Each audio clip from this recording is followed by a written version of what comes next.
Bueno, muy buenas noches a todos. Muy buenas noches. Yo tenía ganas de que se pudiese escuchar la música y no se está escuchando, me parece. Tremendo. Está tan linda y está tan rica y tiene tremendo. Creo que sí.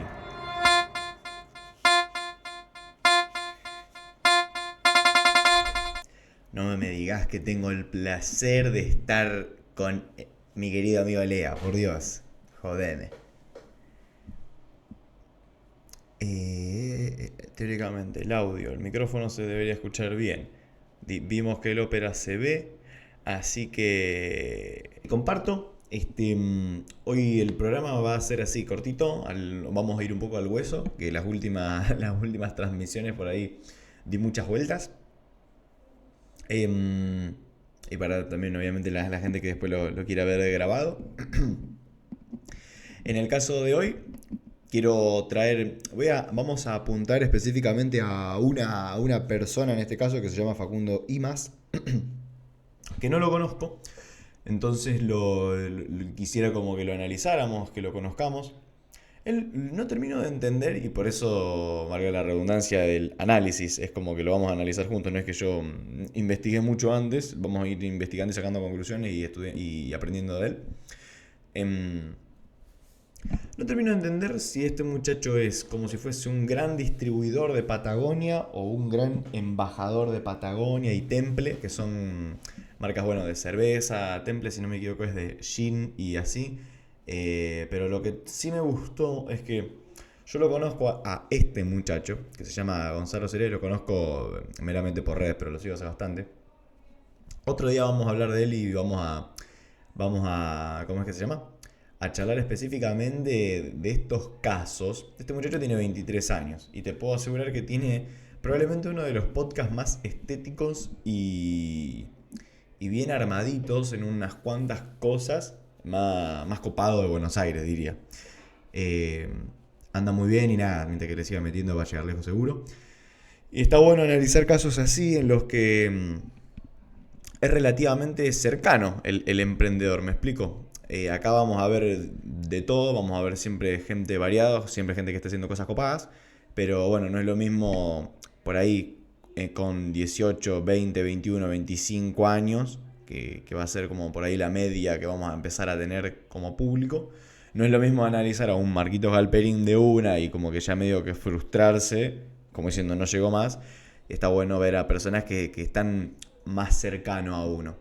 Entonces, yo básicamente vi una primera parte del podcast que quisiera que lo empecemos a chusmear y empecemos a sacar conclusiones. Y bueno, hoy vamos un poco más al hueso y vamos a arrancar. No me quiero extender demasiado con la charla de hoy. Quiero que miremos el podcast, que saquemos conclusiones y aprendamos. Así que, Lea, querido hermano, si tenés ganas de sumarte tranquilo. Y bueno, espero que te pueda gustar. No tenemos volumen. Y el de abrir un bar con sus amigos. Yo creo que vos cumpliste. Lo que quiero hacer como el agregado en esta oportunidad es que... ¿Por qué lo traigo? Porque creo que solamente miré 5 minutos o menos de un minuto y me gustó mucho la presencia y cómo se comunicó este tipo. Este tipo me refiero a... El sueño de todo empleado. A este muchacho, Facundo. Me gustó mucho porque, o sea, a mí me encanta, me vuelve loco, me inspira un montón y me ayuda a aprender mucho el escuchar, no solo personalidades como esta, pero esta gente que hizo cosas copadas y es humilde, es sabia en decir, che, yo soy una persona más, hice estas cosas bien y por eso me fue bien, pero no soy más que nadie, entonces acá viene y es un libro abierto, ¿me entendés? Entonces tienen mucho valor para la persona que esté en cualquier ámbito, emprenda un negocio o no, lo que fuese. Entonces considero que puede aportar a mucha gente. Son unas 2.000 personas que trabajan para Temple. Yo creo que vos cumpliste el sueño de todo hombre en sus 20s y el de abrir un bar con sus amigos. 200 lugares con un promedio de 10 empleados, son unas 2.000 personas que trabajan para Temple. ¿Quién iba a pensar que íbamos a hacer un gin en Argentina y que iba a salir el mejor gin del mundo en Londres? Y sí, si lo pienso desde antes no lo haces, porque si antes decís, y pasa que eso no creo que pase, fue donde arranqué a siempre hacerme esta pregunta cada vez que tengo que tomar alguna decisión medio rápido. y es ¿qué es lo peor que puede pasar? Tenemos planillas, indicadores, tableros, de todo. Llame, si vos en una hoja no podés resumir el negocio, no lo estás entendiendo. Estamos con una facturación alrededor de los 20 millones de dólares. ¿Y nunca te dio miedo de decir, suena raro que alguien esté vendiendo un negocio que funciona? Sí, no, sin dormir. Compraste un bar fundido, arrancamos de ahí. Bienvenidos a Epifanía Emprendedora, un programa de entrevistas donde recorremos las historias y personalidades de los emprendedores más influyentes. Hoy vamos a hablar con Facundo Imaz. Facundo es cofundador y presidente de Grupo Temple, un conglomerado de empresas que tiene 200 bares en 5 países. Además, maneja marcas como Patagonia, Temple Bar y recientemente Bogotá Beer Company, una de las empresas cerveceras más importantes de Colombia. Facundo arrancó en 2010, con 24 años, abriendo un bar con sus amigos y en 2022 fueron premiados como el mejor gin del mundo en Londres. Además, tiene su empresa de cervezas y de vermú. Buenas, Facundo. Muchísimas gracias por su tiempo. Me gustaría que se presente sin decir su nombre ni su cargo. Bueno, soy pampeano, nacido en General Pico. Viví hasta los 17 años allá, me vine a estudiar a Buenos Aires, administración de empresas en la UBA, y desde ahí me quedé. Me gusta Buenos Aires, me gusta la ciudad, me gusta el ritmo de la ciudad, así que de vez en cuando extraño un poquito el campo. Mantengo mi domicilio en el documento como para mantener esas raíces, pero bueno, nada, muchos años ya acá en Buenos Aires. Soy emprendedor desde que terminé de estudiar prácticamente, ya hace unos más de 15 años. En algún punto empresario ya voy como consecuencia, pero de corazón emprendedor. Me encantan los inicios, me encanta esa energía de empezar cosas. Soy papá de 3 con Anita, ya en estos días por cumplir 10 años de paternidad, un viaje hermoso. Y bueno, soy anfitrión, me gusta prender el fuego, hacer una... Me encantó ese término. O sea, perdonen. Quiero investigar. No sé si está demasiado grande mi cámara, pero quiero probarla así porque... como para... ¿cómo es que se llama? Para después a la hora de recortar los reels y se ve mejor. ¿Qué significa anfitrión como palabra? Más o menos uno se da una idea en la cabeza, pero ¿qué significa? Esto está andando, ¿no? Sí. El anfitrión se refiere a la persona que recibe invitados en su casa, mesa o evento. Anfitrión. La persona que recibe. También puede ser un término para la persona encargada de recibir a los clientes en un restaurante. Joya. Me encantó el término. Una picadita y abrir una buena cerveza con amigos. Soy muy amiguero, muy familiar. ¿Lo puedo tutear? Sí, por favor. Facu, tenés 200 bares en 5 países. ¿Cómo funciona el negocio de Temple Company? Bueno, Temple tiene 2 líneas bastante marcadas. Una que son los bares, y nosotros me gusta mucho verlo como experiencias, pero tiene que ver con los bares, y otra que tiene que ver con las bebidas. Entonces, por ejemplo, Temple Cerveza, Gin Bosque, Vermú Feriado. Y en los bares tenemos estos 200 bares, lo tenemos principalmente en 3 marcas, que es Temple, con los bares Temple. Un detalle que estoy viendo, que está bueno. Discúlpenme que estoy comiendo una vainilla, tengo un hambre bárbaro. Un detalle no menor, el tipo tiene tatuado en la parte exterior del brazo, del antebrazo, el logo de Temple. O sea, y tengo entendido que entonces si él es cofundador, o sea, uno de los fundadores, el tipo se tatuó el logo de su negocio. Encima en una parte, en un lugar en donde se ve siempre. Copado. Patagonia, fuerte, en Argentina y en Uruguay. No es menor. Y recientemente BBC, antiguamente Bogotá Beer Company, en Colombia. Más o menos esas son las 2 ramas del negocio de Temple.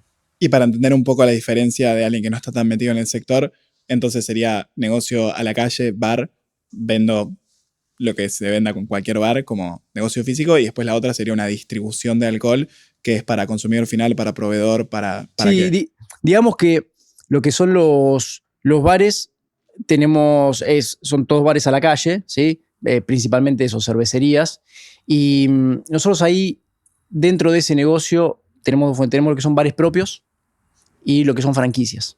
Es decir, gente que quiere poner un Temple, lo que quiere poner un Patagonia o un BBC, y nosotros le damos la licencia para que pueda poner esa marca, le hacemos el seguimiento y cobramos royalties por eso, ¿sí? Todos los meses. Royalty es como un porcentaje de la facturación para el seguimiento que nosotros le hacemos, el acompañamiento y demás. Entonces, por un lado tenemos eso en lo que son los bares, y por el otro lado, lo que es un bar, ¿no? La facturación que tiene por la venta de las bebidas, de la comida y demás. Y después lo que son las bebidas, nosotros somos no solo distribuidores, sino que producimos, ¿no? Creo que lo que más nos gusta de la creación de marcas de las bebidas es el diseño y el crear el producto y la producción, y sí, la distribución. Y también ahí tenemos dos negocios. Por un lado es la venta directa que hacemos a nuestros bares y que hacemos a distribuidores y a otros restaurantes y bares. Y también tenemos un modelo de royalties con, yo te diría, partners o socios, como puede ser, por ejemplo, en Argentina, Quilmes nos distribuye cerveza Temple en los supermercados. Entonces ellos producen y distribuyen particularmente las latas de Temple y nos pagan un royalty a nosotros por el uso de esa marca. Entonces, en esas dos ramas tenemos distintos modelos de negocio. Ok, entonces hay un nuevo gin. Bueno, no tan nuevo, pero relativamente nuevo. Hay un vermú. Hay latas en supermercados. Hay franquicias. Hay expansión a comprar negocios en otros países como Colombia. Estamos metiéndonos en Estados Unidos. ¿Cómo distribuís? Si tuvieras que hacer una torta con tu tiempo, ¿cómo distribuís hoy tu atención? With AI, You can create any character you want in Linda seconds. pregunta. this Y used to además de ser require linda huge pregunta, Hollywood es como que budgets, es complex hiper software, mega and variado tons of time. dependiendo de la persona.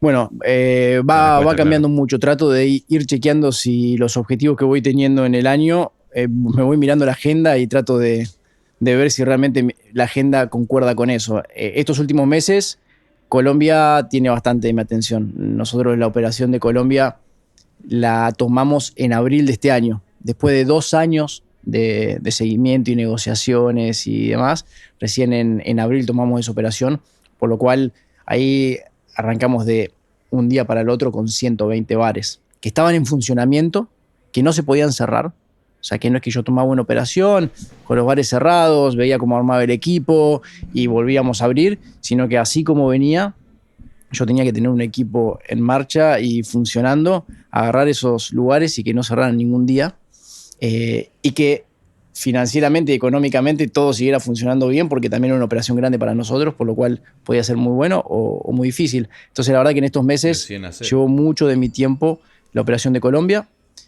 Argentina, yo te diría que si Colombia fue un 40% este tiempo, Argentina hoy me demanda el 40%, a pesar de que intenté que no fuera de esa manera.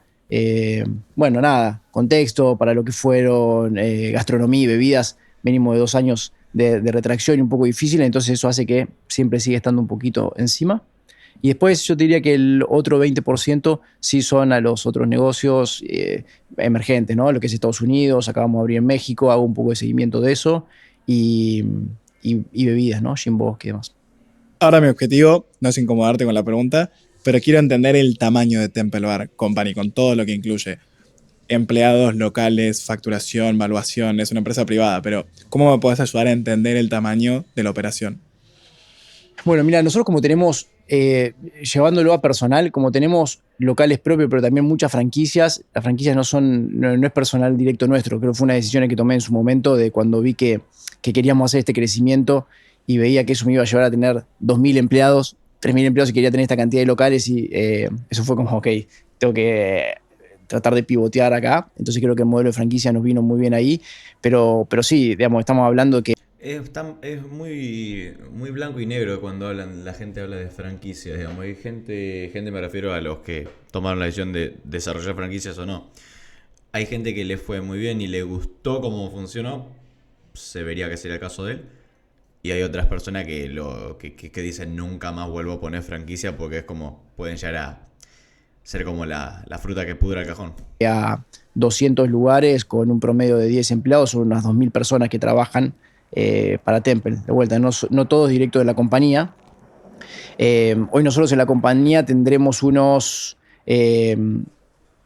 400 empleados, ¿sí? Entre Colombia, que es el que más empleados tiene, y Argentina. Estamos con una facturación alrededor de los $20 millones. ¿Qué más te puedo contar? Bueno, 200 bares, con Bosque estamos hoy vendiendo en más de 20 países, creciendo. Es una marca chica, digamos, no es que estamos en 20 países como si fuésemos Johnny Walker, ¿no? Pero sí. Pero bueno, pero Gin Bosque en 2022 fue premiado como el mejor gin del mundo. Sí, 2022, eso como que nos dio un salto bastante. Nosotros habíamos arrancado 2019, 2020, empezamos a mandar a unas primeras competencias. O sea, los tipos empiezan antes de pandemia, durante pandemia con un producto físico. Para tantear cómo estábamos y demás, y en 2022 Dato no menor. ganamos mejor gin del mundo en los World Gin Awards en Londres. Eso fue como un salto muy importante. Primero de validación para nosotros, de creer que realmente... ¿Se lo esperaban? No lo esperaban. Mandaron, bueno, a ver qué onda esto y ganaron. Sí, mandamos... Ya nos había pasado el año anterior que mandamos esa misma competencia solamente para ver qué devolución nos daban y ganamos medalla de plata. Y fue como... Sí, hermano, o sea, es una de las cosas tan maravillosas que está trayendo hoy la tecnología, que es la gente que sabe ser estratega con darle a la empresa, a la organización, una base tecnológica, el crecimiento puede ser loco. Por supuesto, las probabilidades de que todo sea posible medio que tienden a cero, pero no es imposible. Bueno, eso nos dio una alegría, me acuerdo del festejo con esa medalla de plata. Y al año siguiente nos comunican diciembre, enero, de que habíamos ganado oro.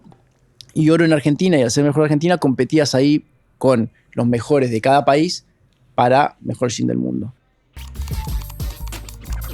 Qué loco, o sea, fíjate que este muñeco y su equipo son los que han puesto a Argentina en la mira del top del mundo en el gin. Qué locura.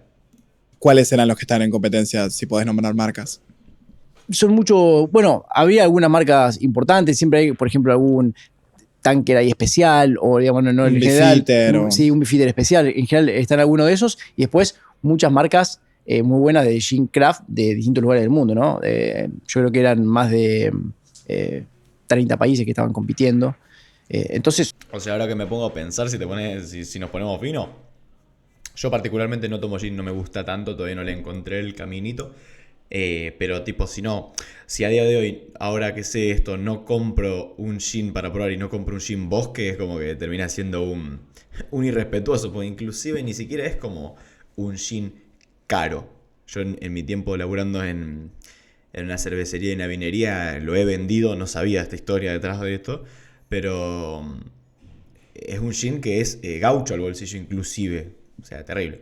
Bueno, de vuelta, no esperábamos que ya con haber salido mejor de Argentina, oro y demás, para nosotros era un montón. Y en febrero nos comunican que habíamos salido mejor gin del mundo en la categoría más importante para nosotros, que era Contemporary Gin, ¿no? Era como gin contemporáneo, que era el boom del gin craft. En general era ahí, ¿no? Pues está el London Dry, que es el más tradicional. Y en este contemporáneo, cuando salimos mejor gin del mundo, eso nos abrió un poquito las puertas a animarnos a exportar, a pensar un poquito más en grande con Bosque. Si hasta acá te está gustando, compartirle la entrevista a tu amigo emprendedor y cervecero. Quiero meterme ahora y ser tus anteojos con los que ves el mundo y quiero entender cómo analizaste la oportunidad de Colombia. ¿Por qué deciden expandir a Colombia? ¿Por qué deciden comprar una operación en lugar de intentar meterse? ¿Cómo fue ese proceso de toma de decisión? Ya hace unos 3, 4 años, más allá que lo tenga desde el principio, sí, 3, 4 años tomé mucho más fuerte la idea de empezar a expandir fuera. Perdón. Si no es caro, y eso es que con haber ganado el premio el mejor, lo podrían haber subido un montón el precio por el prestigio. Sí, viste, hay distintas estrategias del valor de la marca que es... Yo esto lo escuché, mirá, esto lo escuché después otro día posta a posta, lo escuché en un podcast, La Fórmula del Éxito se llama, el fundador se llama Uriel Sabat, es español. Y actualmente el título de la mejor hamburguesa del mundo la tiene una empresa española también. Entonces, bueno, Uriel entrevista a el fundador de esta marca. Y el fundador dice, si vos me permitís a mí vender una hamburguesa a 3.000 euros, cualquiera te puede hacer la mejor hamburguesa del mundo. Ahora, no cualquiera la puede hacer a un precio, entre comillas, popular. O sea, un precio que pueda ser accesible y comprable para la media de las personas. Entonces, yo creo que ahí entran en juego las categorías, como él hablaba antes. Argentina. Perdón, habría ¿puedo hacer un que- mini habría que inciso? ver. ¿Querés explicar muy simple el modelo de franquicia para alguien que capaz no entendió todavía? Sí. Entonces, modelo de franquicia es Ahí va. una marca, nosotros somos dueños de una marca, o tenemos una marca como Patagonia que nos da la licencia de esa marca, y nosotros lo que se hace con las franquicias es dar una licencia. Yo te digo a vos, bueno, vos podés usar esta marca. Yo quiero abrir un bar, puedo abrir un Temple Bar Vos o podés un abrir Patagonia. exacto, vos podés abrir el bar de Gonzalo, o decís, mira, me parece que voy a abrir un Temple, un Patagonia, que hay un montón Ya de tiene el características valor que de la tienen y marca. que ya lo conoce la gente y demás, entonces prefiero abrir un Temple, un Patagonia. Y me van a decir todo, cómo lo tengo que poner, cómo tengo Me que pasan vender. los proveedores, los Todo. precios, todo, Exacto, más fácil. Exacto. Entonces yo te digo, mira, este es el modelo de negocio, estos son todos los proveedores, estos son Y yo todos tengo los que precios. poner por adelantado un fee y Exacto. después de la facturación ustedes me cobran un porcentaje. Exacto. Ese es el modelo. ¿Es Y, público cuánto sale una franquicia a ustedes? Sí, en general depende de los modelos, si son más grandes o más Copada la pregunta. chicos, pero andan entre los 20.000 y los 30.000 dólares. Para inversiones, que en general los bares andan entre los 150 y 200.000 dólares, ponele. Más o menos así. Puedo poner un bar. Claro, esas más allá de lo que características. sale la franquicia, Exacto. la marca, el poner el bar sale Sí, más. sí, sí, exacto. Entonces, dentro de esa inversión que tenés, Ahora Bruno en Villa. ¿Sabes qué? Qué lindo, qué lindo. tenés una parte que le pagas a la marca. Sí, o sea, el modelo de franquicia al que le gusta arrancar algo de cero resulta como un poco aburrido. Porque literalmente, o sea, vos lo único que tenés que hacer es vender. O sea, si haces un poco de buen marketing y te pones un poco ducho en los bifes de los negocios, necesitas vender y punto, nada más. O sea, acá en Villa existen varias franquicias de marcas grandes. Por ejemplo, el Hornito Santiagueño, el que vende empanadas, eso, o sea, bueno, y después ni hablar, qué sé yo, las cadenas de grido y demás cosas. O sea, vos tenés que ubicarte bien, buscar que se venda y punto. Ya literalmente te brindan todo. Entonces resulta atractivo. Que es una parte que la marca te retribuye, Y ¿no? O así sea, con cualquier todo el marca, armado del cualquier bar, marca vos tenés que todo un equipo tenga de gente, franquicias. arquitectos, todo, encima ayudándote para el armado. O sea que casi que se Claro. repaga, es parte de esa inversión inicial, ¿no? Y Perfecto. después, más o menos, para que tenga una idea, un fee mensual ronda el 5%. En general, el 5% de la facturación es lo que la marca le cobra al franquiciado como royalty. Perfecto. En lugar de buscar otro trabajo, ¿qué pasaría si aprendieras algo? A mí lo que no me terminó de cerrar es, o sea, dijo un 20% de... No, un 20% no, dijo 20.000, 30.000 dólares del fee. O sea, es lo que vos pagás por tener la marca. Pero después, el armado del local, eso es lo que no lo sé, a ver. ¿Cuánto sale una franquicia a ustedes? Sí, en general depende de los modelos, si son más grandes o más chicos, pero andan entre los 20.000 y los Claro, si vos te querés hacer un bar de media cuadra o un barcito chiquito, va variando, ok. 30.000 dólares. Los modelos, si son más grandes o más chicos, pero andan entre los 20.000 y los 30.000 dólares. 20.000, 30.000 dólares. Para inversiones, que en general los bares andan entre los 150 y 200.000 dólares, ponele. Más o menos así. Puedo poner un bar. Claro, esas más allá de lo que características. sale la franquicia, Exacto. la marca, el poner el bar sale Sí, más. sí, exacto. Entonces, dentro de esa inversión que tenés una parte que le pagas a la marca. Que es una parte que Claro, o sea, vos le pagás a la marca y te haces cargo de lo que es montar el local, por lo que tengo entendido. la marca te retribuye, ¿no? O sea, todo el armado del bar, vos tenés todo un equipo de Claro. gente, arquitectos, todo, encima ayudándote para el armado. O sea que casi que se repaga, es parte de esa inversión inicial, ¿no? Sí, sí, el modelo consta en poner la tarasca y empezar a vender y listo. O sea, es como que no te... no es más misterio. Perfecto. Y después, más o menos, para que tenga una idea, un fee mensual ronda el 5%. En general, el 5% de la facturación es lo que la marca le cobra al franquiciado. Por supuesto, lo digo para aquel que lo quiera ver en el momento que esté grabado. O sea, esto evidentemente varía un montón dependiendo cada marca. Ellos lo administran de esta manera, otro lo administrará como quiera. Como royalty. Perfecto. Me estabas contando cómo vieron la oportunidad de Colombia. Bueno, entonces, primero fue, tenemos que empezar a no tener toda nuestra operación en Argentina. Suena lindo, pero tampoco es tan fácil, entonces empezamos a tirar tiros para todos lados. Al principio no era tan estratégico que tenía que ser Colombia, entonces, pero sí, medio con esa idea, empezó todo el tema de Estados Unidos, entonces abrimos nuestro primer bar en Estados Unidos. Y no quiero solo Argentina, ¿era para expandir o para blindar en algún sentido?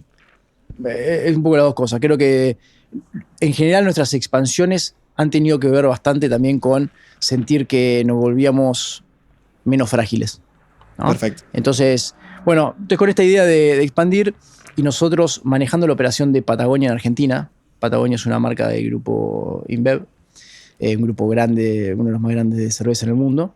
Entonces, yo sabía que... Claro, él aparte de ser fundador de Temple le dicen. O sea, él es como una especie de embajador grosso de Patagonia. Copado. Acá yo quiero hacer un paréntesis copado en esto. Esto que el tipo acaba de decir es una de las cosas como más que más valor va teniendo en cada uno de los programas que vamos a ir viendo. Este sentido medio antinatural que tiene el emprendedor. Vuelvo a lo mismo, emprendedor no es igual a negocio únicamente. Emprendedor es la persona que tenga un espíritu emprendedor. Vos fíjate, el tipo dijo, frente a las incertidumbres, a las inquietudes y demás, el instinto como natural es como amucharse en lo que uno tiene, viste lo que nos dicen por ahí, y más acá en Villa Constitución se escucha un montón, voy a decir, bueno, nada, nos aferramos a lo que tenemos, lo cuidamos como oro, qué sé yo, porque nos costó un montón construirlo. El tipo, vos fíjate esta vuelta de rosca que es, repito, antinatural. El tipo dijo, podemos correr riesgo, la forma de evitar el riesgo es expandiéndonos, o sea, buscando arriesgar más. Eso es maravilloso. Que se venía eso en Colombia. Colombia también, BBC dependía de InBev y era un proceso que se venía dando a nivel global. Entonces, bueno, empezamos a poner la cabeza en, es probable que esto que pasó en Argentina, de que tomamos Patagonia, lo hagan en Colombia con BBC. Entonces, desde temprano empezamos a hablar, a acercarnos. Al principio no había mucha recepción porque... Y después, cuando realmente la compañía pensó en dar la licencia de la marca, bueno, nosotros éramos uno de los posibles, ¿no? Y al tener una buena experiencia, nosotros con Patagonia tuvimos indicadores muy buenos. Nosotros lo agarramos post-pandemia, con los franquiciados que no estaban, salían dolidos, con la marca que estaba con el foco en otra cosa. Entonces tuvimos muy buenos indicadores en crecimiento, en facturación, en auditorías. Entonces, bueno, eso nos permitió que Bavaria en Colombia dijera, bueno, este grupo Temple podría ser interesante para nosotros. Y la verdad que sabíamos que éramos uno de los más interesantes para poder ganarlo, pero competíamos contra grupos colombianos. Claro, o sea, buenos, grandes.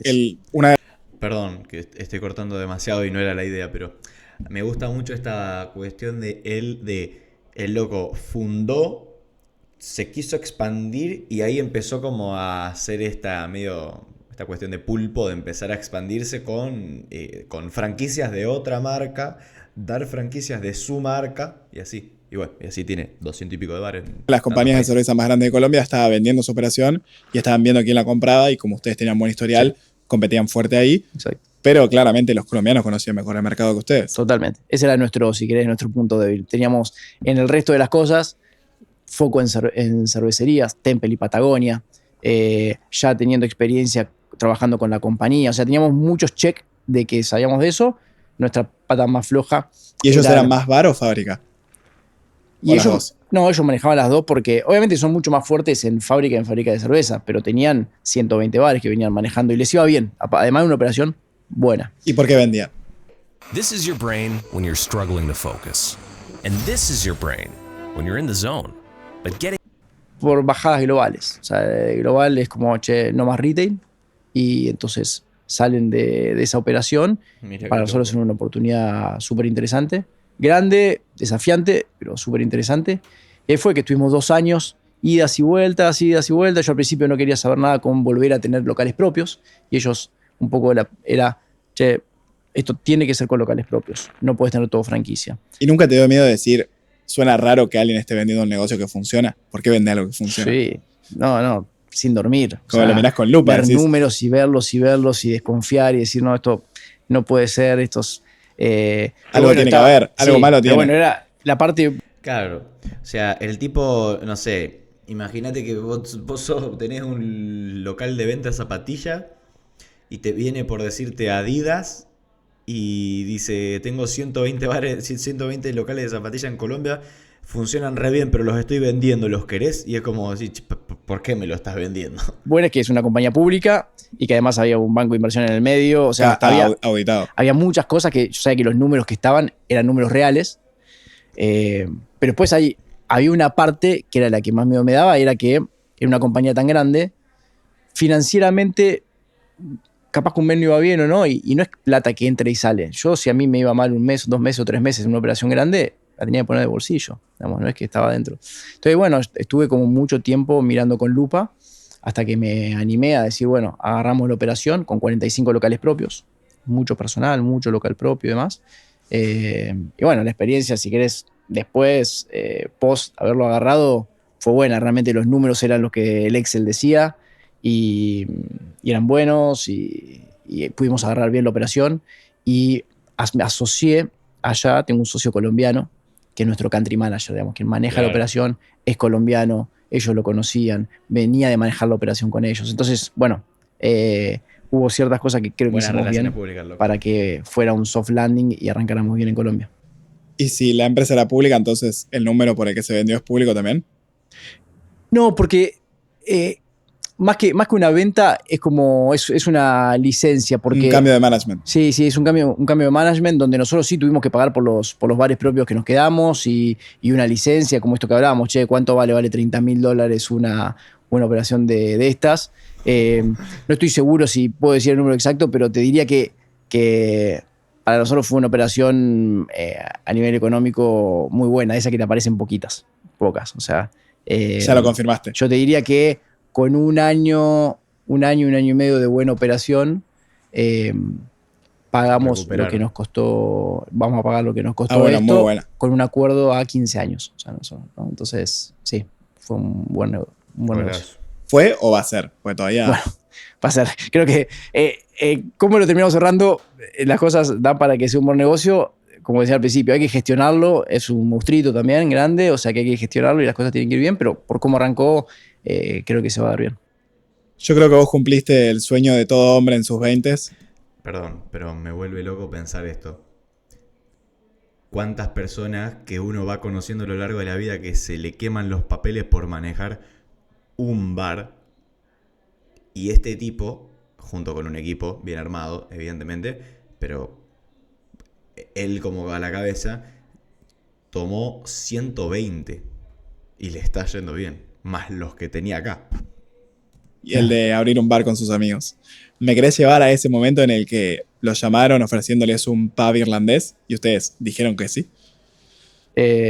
Sí, está bueno como lo decís, porque siempre también a veces digo cuando estoy en alguna charla emprendedora o todo, es como, che, lo mío no fue como muchos emprendedores que dicen, no, Esto yo me vi una encanta. problemática y a partir de una oportunidad, yo la verdad que tenía 23, 24 años y con Capo total. unos amigos pusimos un bar, o sea que creo que lo que cualquiera Sí, querría que poner el en ese objetivo momento. es vender como para financiar que nosotros chupemos. Sí, no, y eso, pasarla bien y que estén los amigos y disfrutarlo en el momento. Así que nosotros, previo a ese primer bar que compramos, Perdón, hago un recap en esto. Fíjate también esa historia, ¿no? En el mundo startup sobre todo se apunta a eso, a identificar un problema y buscar todas las alternativas posibles para solucionar ese problema y algo bueno vas a hacer. Es como la teoría de alguna manera que se constituyó en este rubro, este ecosistema, apunta a eso. Pero es hermoso cuando vos seguís escuchando estas historias como diciendo, che, bueno, arrancó como un sueño, arrancó como como literalmente esa charla de amigos medio ebrios, y vos decís, y le funcionó. O sea, es posible. a ese Temple, que estaba desde el 99 en el microcentro, un bar irlandés de la época de los after office. Nosotros habíamos puesto 2 años antes un barcito en Palermo de fines de semana, viernes y sábado. Yo te diría que ese fue como Otro Palermo en aquel momento. otro Palermo, sí. Sí, no era la movida, no era tan cool, digamos, era como... Pero en ese momento, yo te diría que ese fue el primer barcito que dijimos, che, vamos a poner un lugarcito nuestro. Ahí sí, con 2 mangos, éramos 4 socios y le pedimos la garantía del departamento a mi viejo, digamos, mi viejo no entendía nada, yo venía a estudiar administración, de hacer carrera para ese lado y de golpe quiero poner un bar, ¿no? Lo pusimos, íbamos todos los días después del laburo con amigos a pintar las sillas y las mesas y hacer la electricidad y arrancó bien. Yo creo que ahí nos animamos, nos empezó a funcionar bien. Y a los meses de que estábamos, nos llamó un conocido nuestro que a Juan y a mí a decirnos, ¿por qué no se vienen a Temple, que era el bar de él? Se lo quiero mostrar, estoy con ganas de venderlo. Bueno, y fui y vimos el bar espectacular, bar irlandés puesto de primera. Nos encantó. Pero claro, no había chance de que no dice, che, estoy para venderlo. En ese momento me acuerdo que eran $150.000. No lo estoy ubicando. Era imposible para nosotros, era otra liga. Entonces le dijimos, che, Gaby, está buenísimo, pero imposible que nosotros lo hagamos. Y nos fuimos, y pasó el tiempo, yo creo que pasó como un año. Y al año nos llama, todavía me acuerdo, estábamos subidos en un colectivo con Juani. Y dice, che, chicos, me acordé de ustedes, esto era un viernes. Dice, el domingo publico, estoy cansado, él ya se había ido del negocio, publico para rematar el bar. Y me acuerdo de ustedes, ¿por qué no se vienen? Y si están ok, le doy la llave. Precio de remate. Wow, ¿qué podemos perder? Nos fuimos con Juani, ese mismo día, así como estábamos. Vemos el lugar, seguía estando impecable y tenía una cantidad de mercadería abajo infernal. O sea, él había dejado la llave a un encargado, había hecho toma del encargado, había comprado stock. Y nos dice, por $30.000 se lo doy. Pero tiene que ser ya la decisión. Sí, lo publico mañana. Sí, lo publico mañana. Y ahí todas las preguntas de vuelta. ¿Por qué lo está vendiendo por 30? Sí, fue como... Pero yo creo que ahí fue donde arranqué a siempre hacerme esta pregunta cada vez que tengo que tomar alguna decisión medio rápido. Y es, ¿qué es lo peor que puede pasar? Porque uno se pone a analizar números, todo, y decís, yo qué sé, no sé qué quilombo habrá acá, no tengo tiempo a analizarlo tanto. Como, che, ¿qué es lo peor que puede pasar?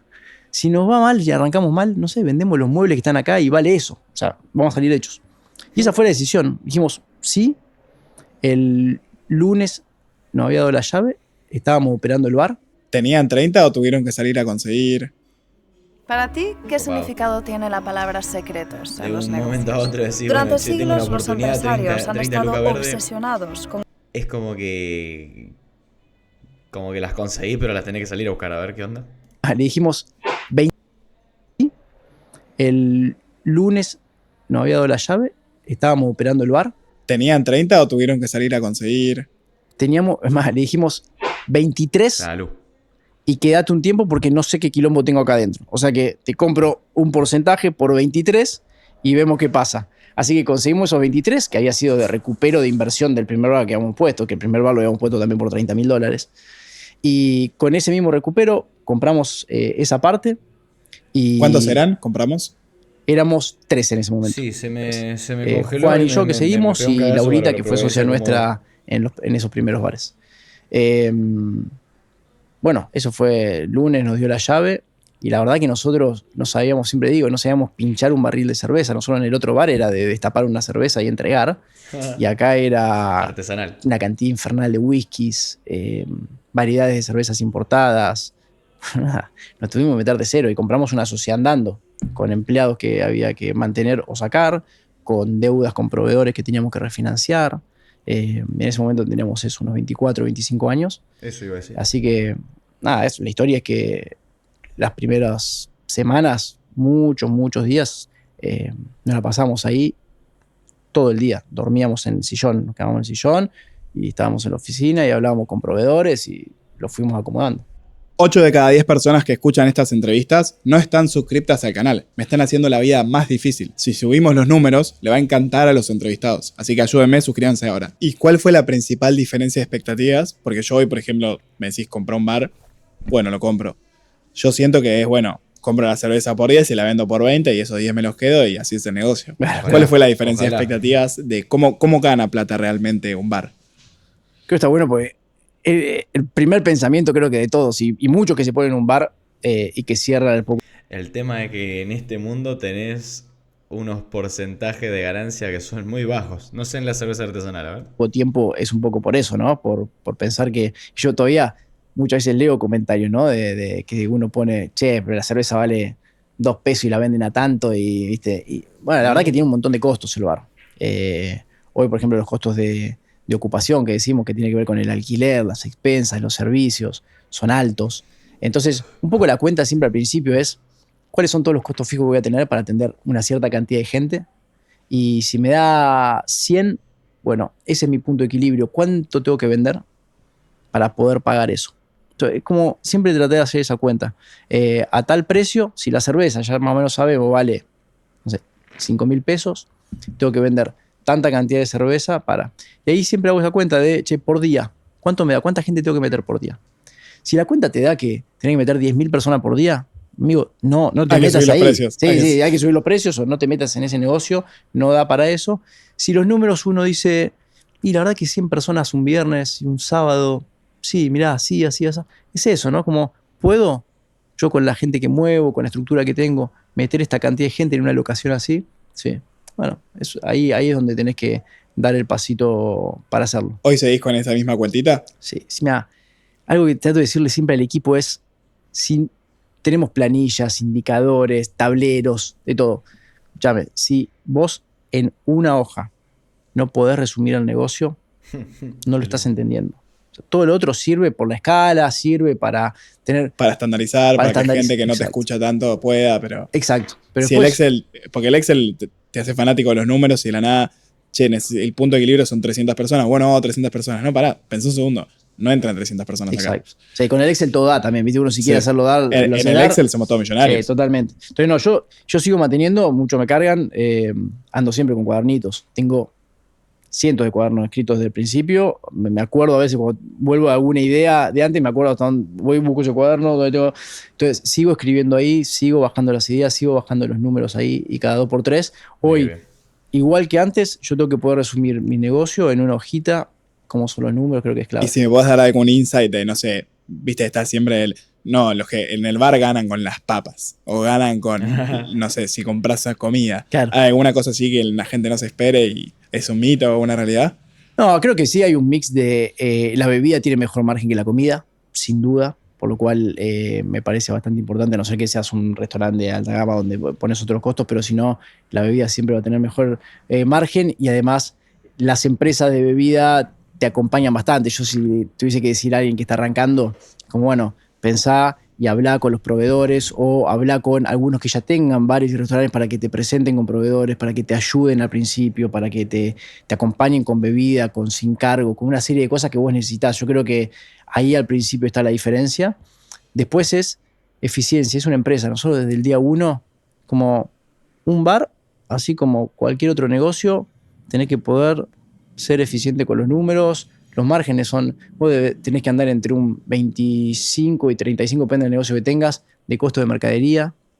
Tenés que tener un porcentaje de sueldos que ronden entre el 20 y el 25% en sueldos y tenés que tener un margen del, idealmente, 15%.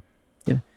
Si estás teniendo 35%, que hubo un momento que te podía pasar, 35% de margen de ganancia. Bueno, sabés que eso no va a durar en el tiempo. Porque hay gente que monta su negocio por momentos y yo, eso, en toda la industria me fui metiendo, esto de bares, de cerveza, de gin, de todo. Hay momentos que se pone de moda, hay momentos que los márgenes son muy buenos y entran todos.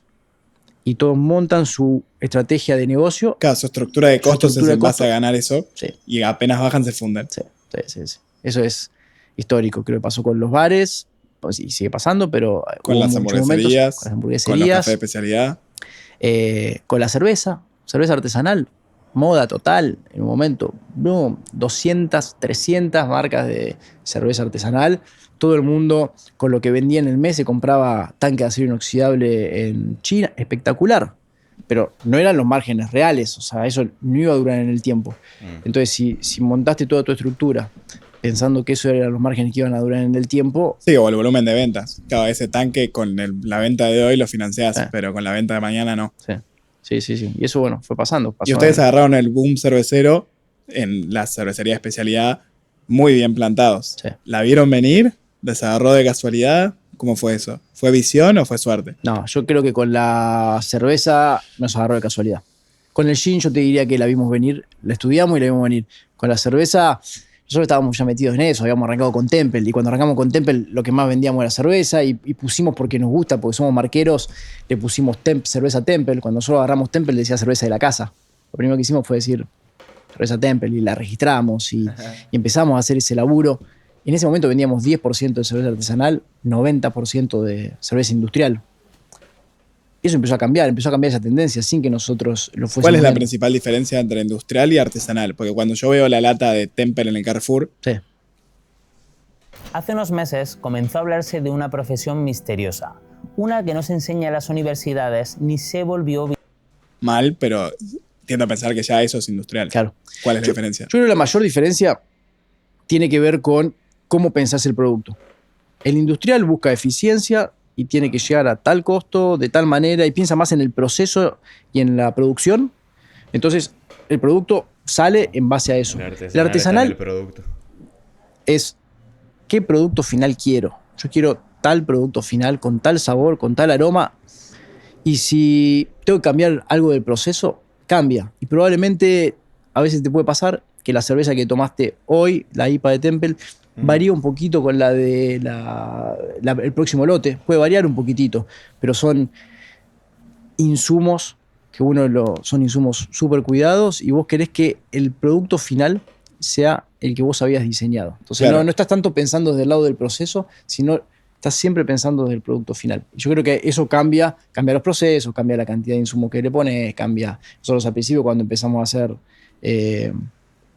la IPA, la Wolf, en la planta de Quilmes, me mandaban la foto de que se tapaban todos los caños, la cantidad de lúpulo que le ponían, ¿no? Era como, no, necesita... Hay que tantos cambiar la gramos máquina, no hay que cambiar el producto. Claro, esto necesita tantos gramos de lúpulo por litro. Pero es imposible. Bueno, hay que hacerlo. Claro, Y o se sea, hizo. yo quiero este producto, hagámoslo rentable como sea, pero quiero vender esto, eso Sí. es lo que quiero vender. Claro. Y no es tanto, bueno, estos son el campo de juego para que sea rentable, te tenés que adaptar. Exacto. No te adaptas. Exacto. Esa es la principal Sí, diferencia. sí. Ok, me gustó la definición. Y a nivel... Fíjate que tiene muy, pero muy, muy claro en la cancha en la que juega el tipo. A nivel no.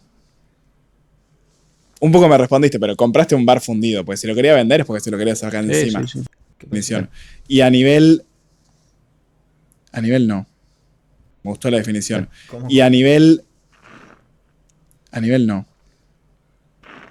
Un poco me respondiste, pero compraste un bar fundido, pues si lo quería vender es porque se lo quería sacar encima. Sí, estaba fundido. También tuviste ese miedo de, che, ¿por qué lo estás vendiendo a este precio? En la justificación, si vendo los muebles, lo pago. ¿Y cómo fue el primer año de eso? Lo dimos vuelta bastante rápido. Nosotros le pusimos mucho foco, cambiamos cosas rápido, le sacamos los manteles, pusimos jarra de cerveza, trajimos grupo de amigos. Nosotros, como yo te repito, teníamos 20 y pocos años, salíamos mucho, teníamos mucho grupo de amigos. Entonces, rápidamente hicimos de ese lugar, además del after office que ya tenía por la zona, empezamos a llevar mucha gente joven, muchos estudiantes. Hicimos un cambio que en ese momento no se usaba tanto, que eran el DJ. Hoy cualquier bar tiene un DJ y en ese momento no era vos ibas a un bar a tomar algo y después te ibas a un boliche a bailar. Y ahí era como que nosotros fuimos también de los primeros en que empezamos a hacer esa movida con el DJ ahí todos los días y generando otra movida. Entonces, ¿Y fue lo que les surgió? ¿Fue leer libros de emprendimiento, ganas de innovar? ¿Por qué No. empezaron a probar? calle. La verdad que en eso mucha calle. Todavía no me consideraba ni siquiera un emprendedor en ese momento. ¿Qué eras? Un tipo que tenía un bar. Sí. Yo, sí, desde el día uno con Juan y decíamos, o sea, tenemos una empresa de entretenimiento y teníamos un bar. O sea, siempre nos molestaba cuando nos encontrábamos con alguien más grande y nos decía cómo anda el bolichito. Y yo decía, como, no es un bolichito, o sea... Soy Red Bull, yo. Claro, Todavía no lo... todavía no lo sabés, todavía no lo viste, ¿verdad? Qué grande y qué loco cuando pasan estas cosas, pero creo que no nos pasan a todos. Pero ya teníamos una empresa de entretenimiento y de experiencia en ese momento. Explícame un poco qué significa eso.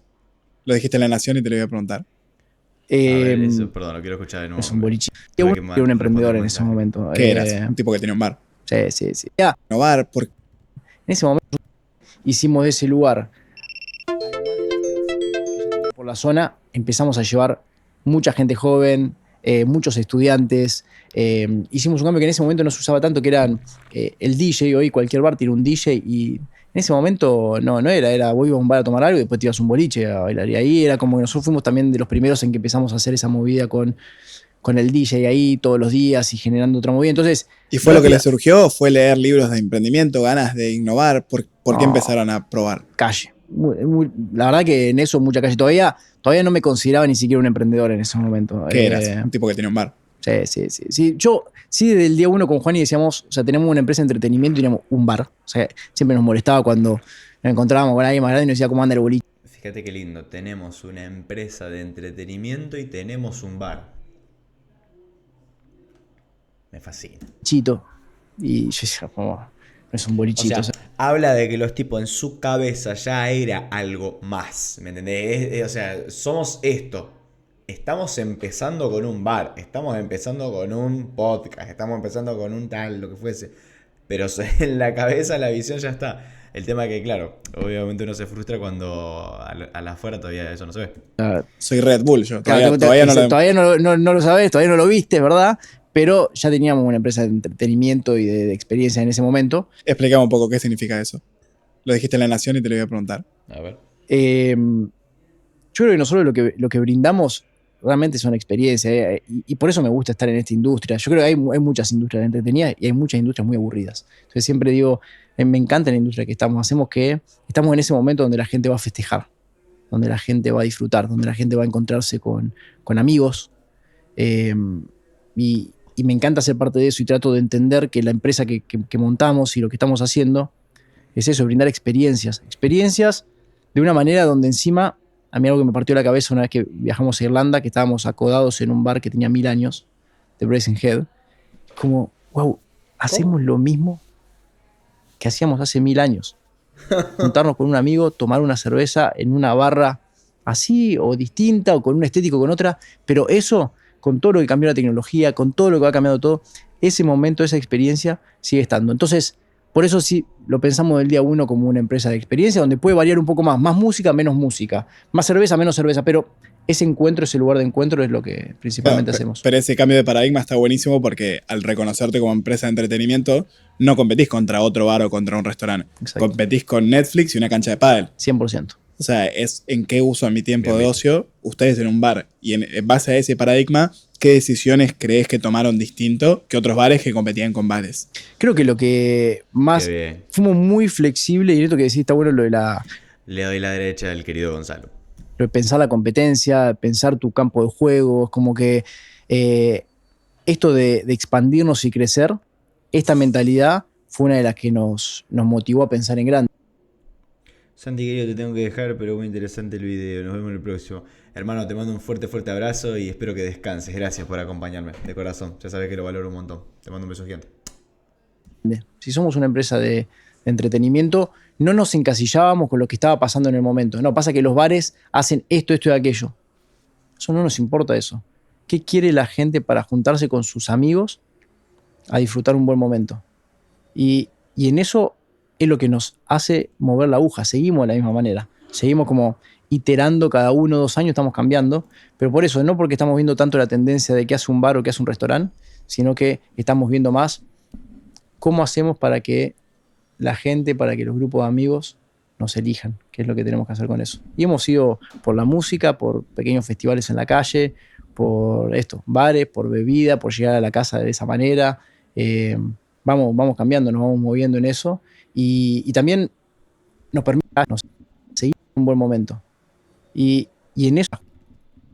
Un restaurante. Exacto. Competís con Netflix y una cancha de pádel. 100%. O sea, es en qué uso mi tiempo de ocio, ustedes en un bar. Y en base a ese paradigma, ¿qué decisiones crees que tomaron distinto que otros bares que competían con bares? Creo que lo que más... Fuimos muy flexibles, y esto que decís está bueno, lo de pensar la competencia, pensar tu campo de juego, es como que esto de expandirnos y crecer, esta mentalidad fue una de las que nos motivó a pensar en grande. Si somos una empresa de entretenimiento, no nos encasillábamos con lo que estaba pasando en el momento. No, pasa que los bares hacen esto y aquello. Eso no nos importa eso. ¿Qué quiere la gente para juntarse con sus amigos a disfrutar un buen momento? Y en eso es lo que nos hace mover la aguja. Seguimos de la misma manera. Seguimos como iterando cada 1 o 2 años, estamos cambiando, pero por eso, no porque estamos viendo tanto la tendencia de qué hace un bar o qué hace un restaurante, sino que estamos viendo más cómo hacemos para que la gente, para que los grupos de amigos nos elijan, qué es lo que tenemos que hacer con eso. Y hemos ido por la música, por pequeños festivales en la calle, por bares, por bebida, por llegar a la casa de esa manera. Vamos cambiando, nos vamos moviendo en eso. Y también nos permite que no nos cerremos. Che, ¿qué vamos a hacer de acá en adelante? No está tan claro, digamos. La persona que yo veo delante mío, lo veo dueño de bar, de la noche, como de música, de amigos, pero te presentaste diciendo que eras de La Pampa, de Pico y que extrañas el campo. ¿Cómo se maneja esa dualidad dentro de tu cuerpo? Bueno, soy geminiano. Tengo mucho esto. Pampa, Buenos Aires. No sé qué significa eso. Bueno, siempre ando por 2 lugares. No me puedo definir solamente de una única manera. Entonces, sí me encanta, yo te decía, me encanta la velocidad, me encanta Buenos Aires, me encantan los negocios, me encantan las ciudades grandes y necesito a la vez tener un poquito de los pies en el pasto y el campo y la tranquilidad. Como que me voy compensando con eso. Soy familiero, yo te decía, o sea, tengo 3 hijos y ya la noche fue hace muchos años yo y tengo poca noche. O sea, estoy mucho en el día, mucha gestión y paso por los bares y me llamás y me decís, che, Facu, vamos a tomar una cerveza y estoy mucho más ahí, pero si no, salí un poquito de eso. Entonces, yo creo que me voy compensando. Yo creo que también en la vida emprendedora, por lo menos a mí me sirvió eso, voy buscando mucho la compensación. Por esto digo ciudad-campo, deporte y noche. Es como que son cosas que siempre voy tratando de hacer, que es lo que me va permitiendo estar estable en el tiempo, ¿no? Esto no son, siempre lo sentí así, no es una carrera corta. Son muchos años haciéndolo hoy. Me gustó porque me dijiste siempre fui buscando eso, siempre fui intentando balancear, siempre fui como probando. ¿Lo conseguís o solo lo buscas? O sea, una persona que tiene un negocio con 400 empleados, que hay cosas que dependen de él, que tiene llamadas urgentes, ¿cómo encontrás tiempo para la familia, para hacer deporte, para ir al campo? O sea, ¿cómo activamente tomás la decisión de trabajar menos? Tengo momentos. Hay momentos que te puedo decir, che, sí, estoy más estable y estoy pudiendo combinar todo, y momentos que no. O sea, nunca lo logro, y creo que igual me pasa con todo, mismo con los emprendimientos, ¿viste? ¿Cuándo sentís que ya está? No, es como que siento que es una búsqueda, siento que todas estas cosas son una búsqueda y siento que ese equilibrio se va moviendo todo el tiempo. Para mí, lo que sí fui sintiendo en el tiempo es que me tenía que amigar con esa situación de que iba variando las cosas, que ese equilibrio no era fijo y que iba a tener buenos momentos y malos momentos, y me tenía que amigar con eso y transitarlo. Yo creo que en eso también siempre digo, laburo mucho y lo hago con amigos, lo hago con familia, lo hago con gente que tengo ganas de estar. Eso fue como una de las decisiones principales para mí para emprender. Que eso es, para muchos puede ser todo lo contrario, ¿no? Van a estar lo que dicen, es riesgo de negocio. Sí, muchos dicen, con amigos es imposible. Yo para mí es casi una máxima. Yo tengo que emprender de esa manera porque le dedico mucho tiempo y tengo ganas de estar con la gente. Y eso es lo que me permite que en los momentos difíciles o que se vuelve más tedioso todo, compenso, estoy con la gente y tengo ganas de estar. ¿Y nunca tuviste un problema por eso? Reid Hoffman has been right about every single tech trend for the past 25 years. Digamos, de alguna manera hay como una dicotomía total, o sea, el full empresa familiar o amigo, lo que fuese, y el que está totalmente en contra. Sí, he tenido, pero... ¿Y lo volvés a elegir? Sí, lo vuelvo a elegir. Porque en el conjunto creo que me dio más satisfacciones que amarguras, así que sí, lo sigo eligiendo. De los 23 años que sos dueño de bares, contame alguna anécdota que tengo que saber. Lo más intenso en esto de dueño de bares, las anécdotas más intensas obviamente fueron en los primeros años, ¿no? Donde realmente estábamos ahí, lo vivíamos y estábamos todo el tiempo. Entonces, los primeros años muy intensos. En ese primer bar, espero que no nos estén escuchando los vecinos de ese primer bar. Nosotros a los 2 años nos fuimos de Born, se llama Born to Be Bar, y nos fuimos porque nada, la cuadra ya no nos soportaba, ¿no? Era todos los días algo distinto. todos los días, no sé, experiencias de lleno de gente afuera, mucho quilombo, venir la policía che, esto, tenés que cerrar el lugar, estar ahí. Pero esos son desafíos o cosas que pusieron tras, sí, no sé, alguna personalidad, alguna cosa rara, no sé. Bueno, sí, nos pasó. Alguien tuvo un parto en el bar, algo raro. No tuvimos eso. Sí, digo, nos fueron pasando cosas como en Palermo, el Temple Palermo, que hoy es Casa Temple. Un día cayó Eddie Vedder, ¿sí? De la nada había venido Eddie Vedder, cantante muy, muy famoso. Ahí, o Molotov en Temple Centro, o sí, digamos, muchas personalidades de la música que han ido a Temple.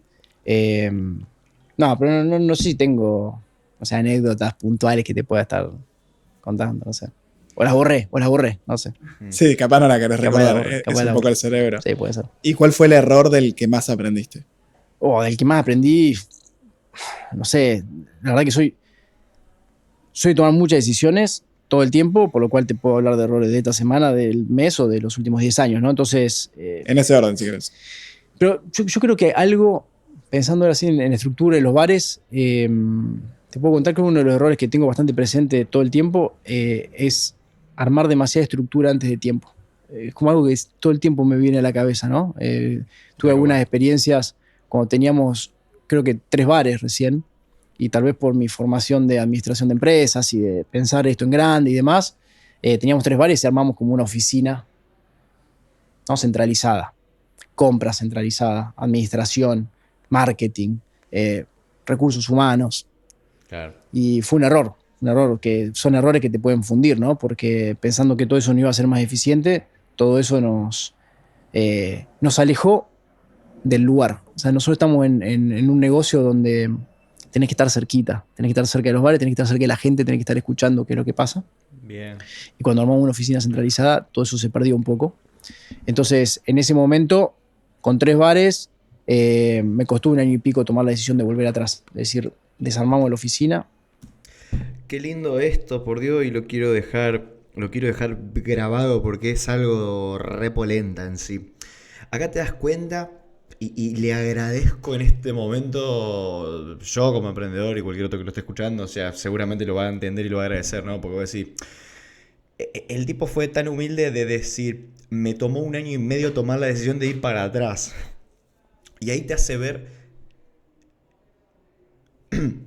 lo largoplacista que es este camino. Lo largoplacista me refiero lo que demoran de los procesos. Los procesos son largos, los tenés que digerir, los tenés que interiorizar, los tenés que probar, los tenés que iterar. O sea, el miedo a pivotar siempre está. Y voy a decir, el tipo se estaba dando cuenta durante meses que no iba bien, pero le tomó otros meses tomar la decisión de ir para atrás.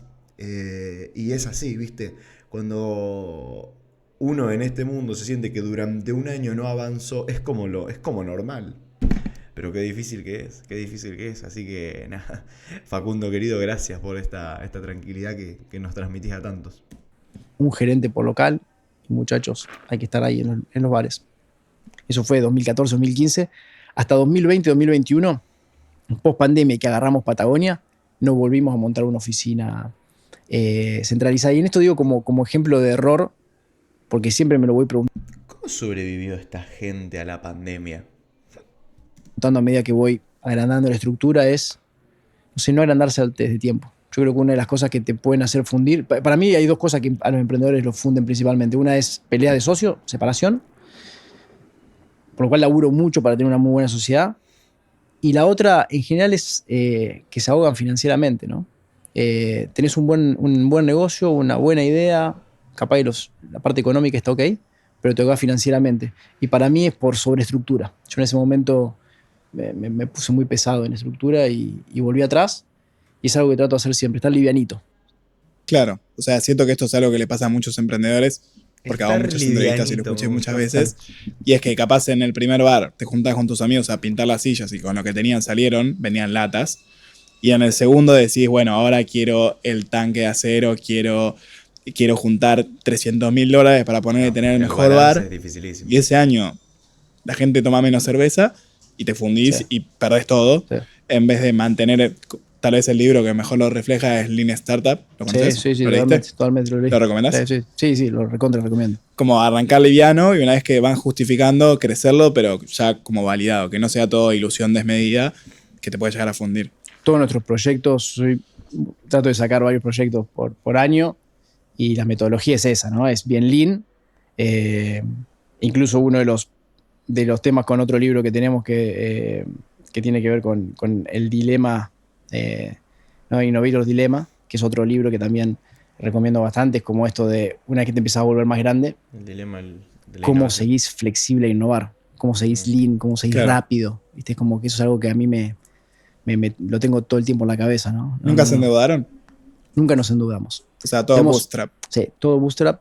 Que la principal diferencia en tecnología y en otro tipo de negocios es que bootstrap vos financiás tu crecimiento con tu propio ingreso y en tecnología te endeudás para algún día ser muy valioso y vender. Sí, lo nuestro fue siempre de esa manera. Yo te diría que nuestros inversores en el crecimiento fueron los franquiciados. En algún punto el franquiciado iba poniendo pero yo no quedaba endeudado con ellos, pero sí eran una forma de inversores que nos permitieron crecer.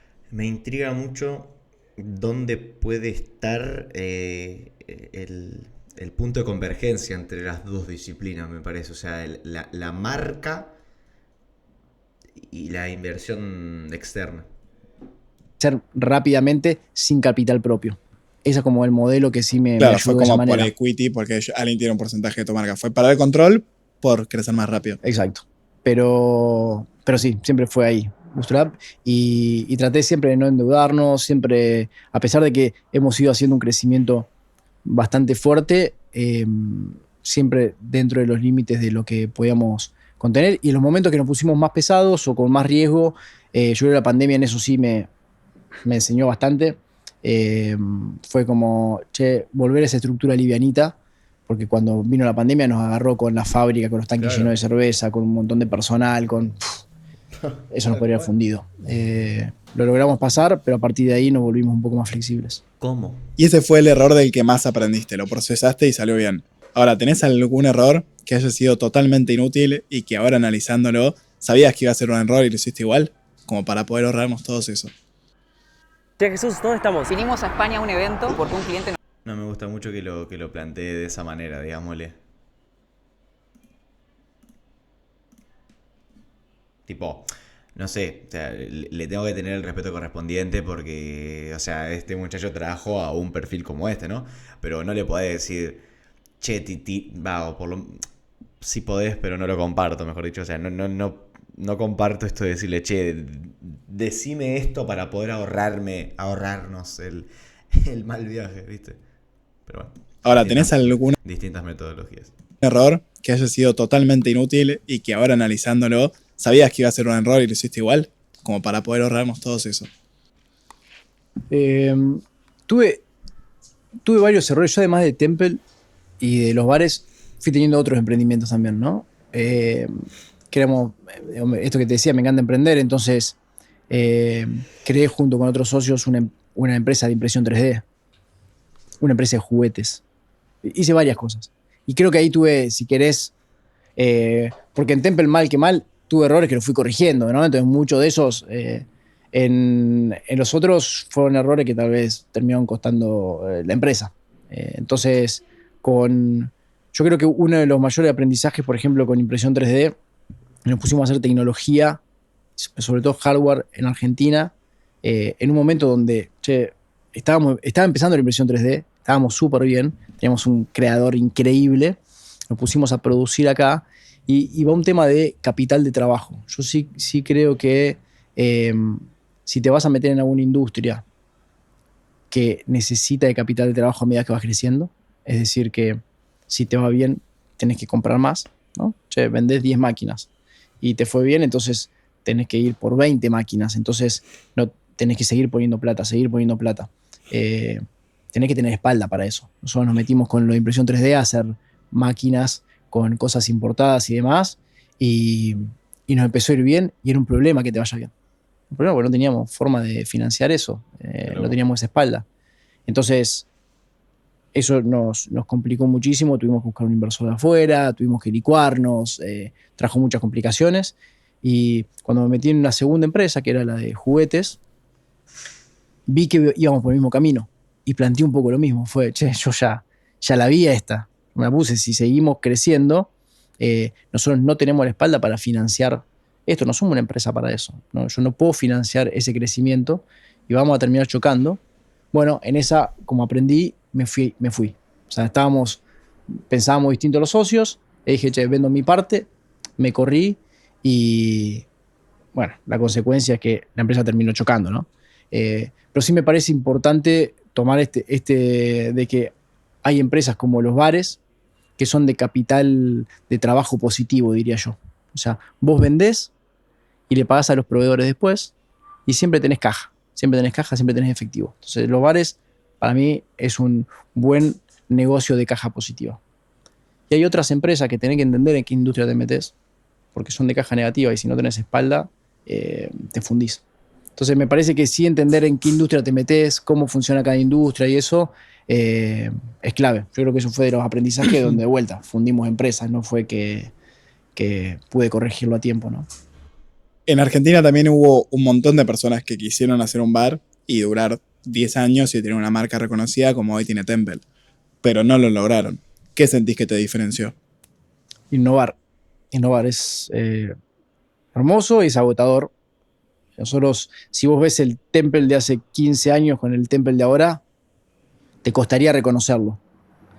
En el medio no fueron grandes cambios. Si vos lo vas viendo, todos los cambios fueron graduales, pero como yo te decía hoy en algún momento, cada 1 o 2 años estamos cambiando. En este momento, por ejemplo, Temple, estamos cambiando. Estamos diciendo, lo que nos funcionó, ahora no funciona, tenemos que cambiar y los cambios son fuertes. Es como que repensamos todo y decimos, animémonos a innovar todo el tiempo. Entonces, yo creo que eso es lo que nos mantiene, nos divierte, pero está todo el tiempo cambiando. Eso nos ayuda ¿Qué mucho. es Templecraft?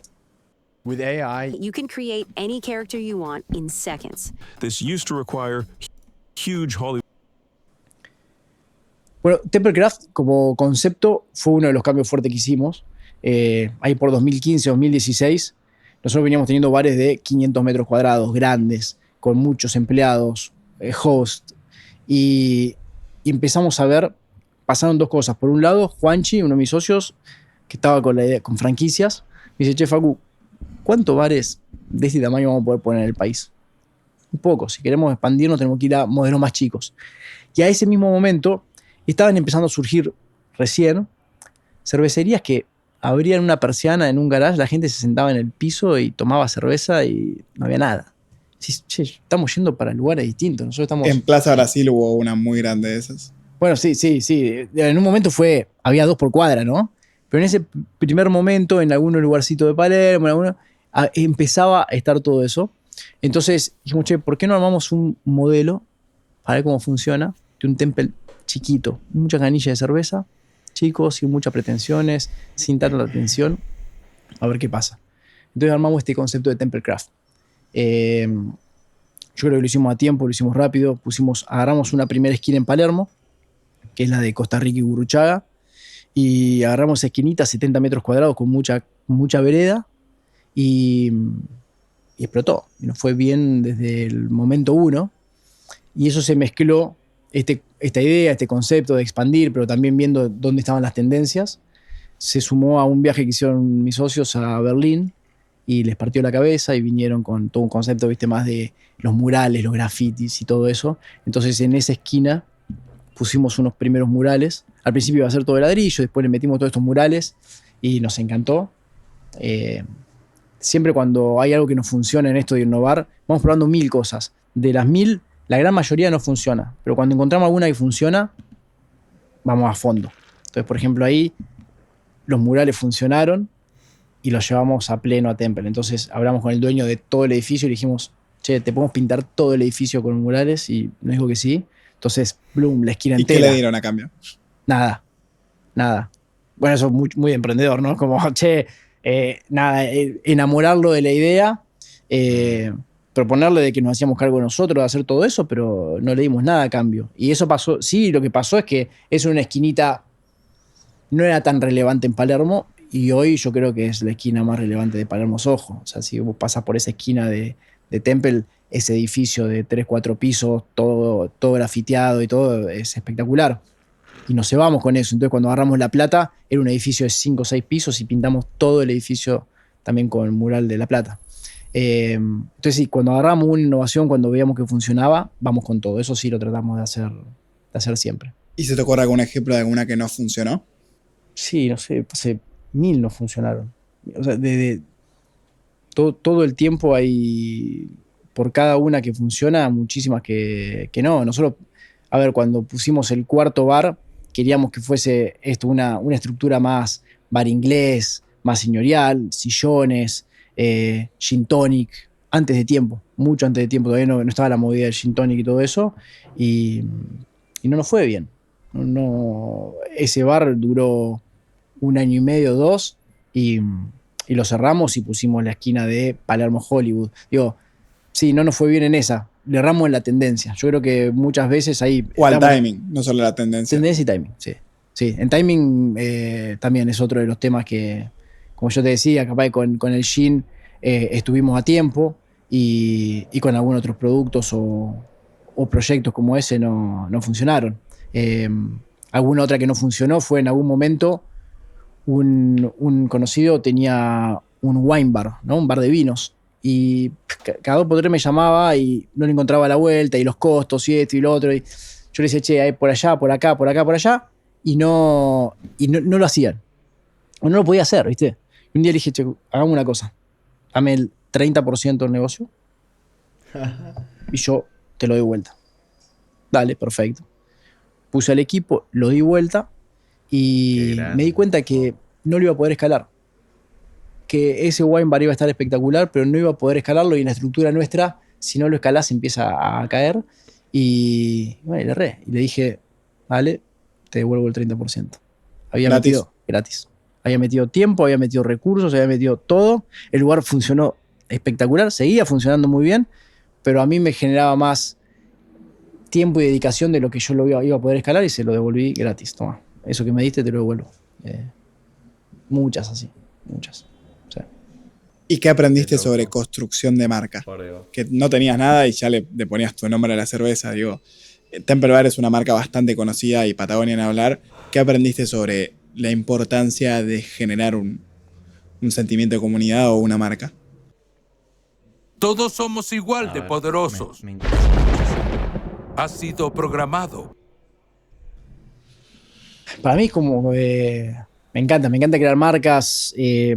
Me divierte mucho la parte previa y después una vez que la gente le empieza a vivir y a usar a la marca, siento que siempre lo tomo como persona, ¿viste? Cada marca para mí tiene una personalidad, tiene una vida y como que la respeto y siento que hasta que sale a la luz yo defino bastantes cosas. Una vez que sale a la luz, y eso creo que es una cosa que más aprendí, que sale a la luz y la gente lo empieza a usar, ya siento que no es mía. Como que siento que sí, medianamente soy el que la va dirigiendo, pero tengo que escuchar mucho a la gente, mucho para... ¿Qué es esa marca para la gente? Eso es, creo que lo que más me ayudó para que las marcas fluyan y vayan creciendo. No querer dirigirlas por completo, ¿no? De vuelta, como un hijo, ¿viste? Como no dirigirlo por completo, poder guiarla, poder saber que sí, por acá no. Pero hay un punto en el cual ya es un ser individual y va a ser lo suyo. Sí, 100%. Yo estoy convencido de que Temple es tanto mía, digamos, esto es un tema de propiedad, de la marca, lo que sea, pero en sí es tanto mía como de la gente que la fue viviendo todos estos años. Me encuentro todo el tiempo con gente que me dice, yo conocí a mi pareja ahí, yo hice tal cosa allá, vivieron, es parte de su vida, lo ven de una manera, para ellos Temple es tal o cual cosa, más allá de lo que yo quiera decir que es Temple, ¿no? Entonces sí, es escuchar mucho, es diseñar y todo, pero después es escuchar mucho a la gente y tratar de ir llevando la marca para ese lado, ¿no? Y a nivel diseño o llevar la marca para ese lado, ¿qué consejo le podrías dar a un joven emprendedor que quiere tener una marca, pero piensa que es hacer un logo y empezar a repetir una frase? Claro. A nivel consejo de marca, ¿qué le podrías decir? No, eso, que trate de dedicarle todo el tiempo posible y sentirla y entender que una marca implica un montón de características que hacen a su personalidad. Que no es solamente el logo, cómo está vestido, es como, che, ¿qué le gusta? ¿Qué le gusta esa marca? ¿Qué le gusta hacer? ¿Qué hace en su tiempo libre si fuese una persona? ¿Con quiénes se junta? ¿Qué perfume usa? ¿A dónde le gusta viajar? O sea, empezar a darle como todo un aspecto a esa marca, que es con quienes va a interactuar, ¿no? ¿De qué manera va a hablar? Como cuando lo empezás a pensar de esa manera, después empieza a fluir cómo habla esa marca, en qué se mete, en qué no se mete, qué sponsorea, qué no sponsorea, porque empieza a ser obvio, porque le diste toda una personalidad. Si querés que es solo un logo y salir a la calle, de vuelta, después los estímulos te empiezan a servir para cualquier lado. Cuando querés acordar, ya esa marca no tiene una personalidad. Claro, poner un nombre. En 5 o 6 renglones se tiró una masterclass. Maravilloso. Estos valores y a la hora de tomar decisiones, ¿qué piensa esa persona? ¿Qué haría esa persona? No qué hago yo. Exacto. A la calle, de vuelta, después los estímulos te empiezan a servir para.